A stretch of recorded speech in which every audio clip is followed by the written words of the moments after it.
বাংলাদেশ আমি স্বাধীনতার ঘোষণা করলাম, নিচে লেখা শেখ মুজিবুর রহমান এই কাগজটার মধ্যে।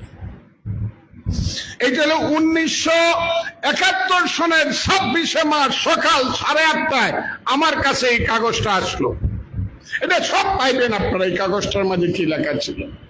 এরপরে 2 দিন মিছিল হইল এই ইটনাতে। 27 তারিখে হামিদ সাহেব কাদির সাহেবরা আসবো। আমরা দুপুর বেলায় চৈত্র মাস, আজকে যেমন চৈত্র মাস রৌদ্র লাগতেছে, কড়া রৌদ্র ছিল। আমরা গিয়া দেওয়ানবাড়ির রেন্টি গাছের নিচে বললাম, দিঘির পশ্চিম পা। তখন 3টার দিকে বা 2:30 বা 3টার দিকে বুলবুল বলল, ফজলু শোনো শোনো, কি শাহাবুদ্দিনে বসা, এই যে দেখো কি করতেছে। কোন জায়গাটার মধ্যে রেডিওর যে সাপ লেখা ছিল, যেখান থেকে গুয়াহাটি শোনা যাইতো, সে তার ঠিক পাশে সে ধরছে, ধরে বলছে এখান থেকে একজন মেজর কি কয় শোনো।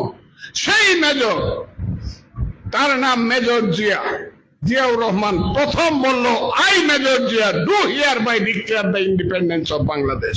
এটা হলো 27 তারিখ 2টার পরে। এবং ঠিক তার একটু পরেই বললেন, I Major Zia do hereby declare the independence of Bangladesh on behalf of our great national leader Bangabandhu Sheikh Mujibur Rahman. এইটা হলো আসল স্বাধীনতার কথা।